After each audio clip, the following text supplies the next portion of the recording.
The rain hammered the bedroom window like a fist, each drop a sharp accusation that kept me awake. My phone glowed on the nightstand, its screen a silent scream of secrets. I reached for it, heart pounding, knowing I shouldn't. The message from Ethan, "Meet me tonight. You deserve more than this," burned into my eyes, a temptation I'd been dodging for weeks. Beside me, David's steady breathing felt like a lie, a rhythm too calm for the storm tearing me apart. 5 years of marriage, and I was unraveling over a man I'd known for barely a month.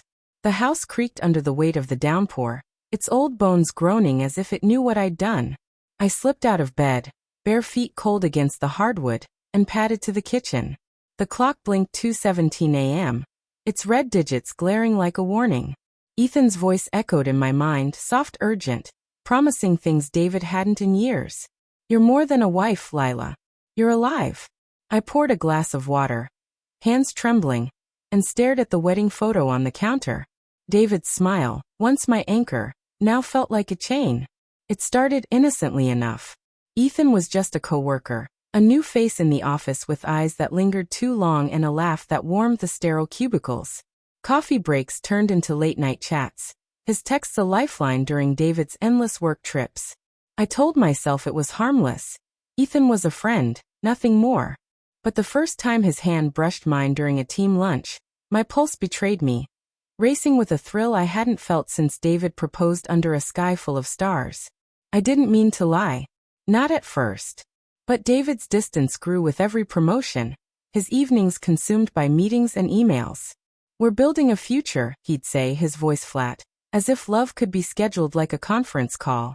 Ethan, though he saw me, he noticed the way I fidgeted with my necklace when nervous, the way I craved adventure beyond our suburban cage. When he invited me to a gallery opening, I said yes without thinking, telling David it was a work event. The lie tasted bitter, but Ethan's hand on my waist as we wandered through abstract paintings felt like freedom. Now, standing in the kitchen, I clutched my phone, Ethan's message a pulse in my palm. I typed "I can't" and deleted it. Typed "I'm coming" and deleted that too. The rain roared louder, drowning out my thoughts, but not the guilt. David wasn't perfect, but he was steady, loyal. He didn't deserve this. Yet the memory of Ethan's lips grazing my ear in the gallery stairwell, whispering, "You're wasting away here," ignited something I couldn't extinguish. The next morning, David stirred his coffee oblivious, his tie slightly crooked.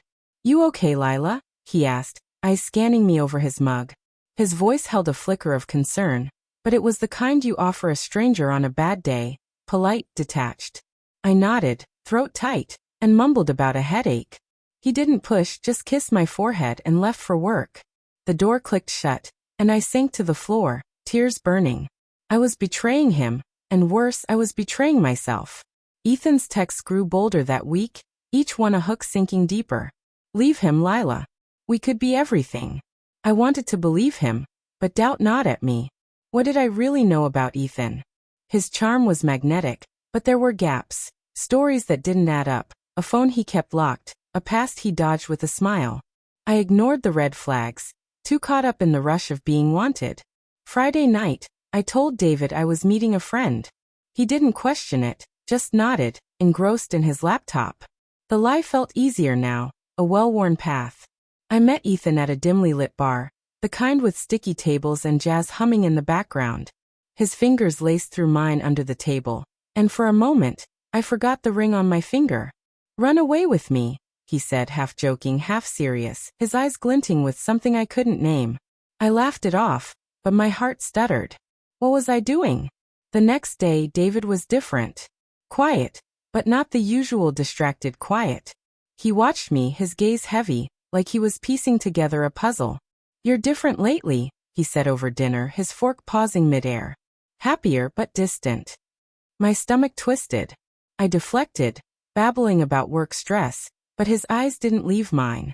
That night, I caught him staring at my phone as it buzzed with Ethan's name. He didn't say anything, but the air between us crackled with unspoken questions. Sunday morning, the truth clawed its way out. I woke to find David gone, his side of the bed cold. My phone was on the kitchen table, open to my text with Ethan. My heart stopped. Messages I'd deleted were there, recovered somehow, each one a dagger. I can't stop thinking about you. I'm falling for you. David's handwriting was scrawled on a note beside it. I trusted you. The house felt too big, too empty, the silence louder than the rain ever was. I called David, sobbing, begging him to come back. Voicemail. I texted, pleaded, promised to explain. Nothing. Ethan called, his voice smooth as ever. But it felt wrong now, like poison disguised as honey. He doesn't deserve you, Ethan said, but the words rang hollow. I hung up, shaking, and drove to his apartment, needing answers. The door was ajar, the place stripped bare. No furniture, no Ethan. A neighbor said he'd left that morning, no forwarding address. He was a ghost, and I'd thrown away my marriage for him.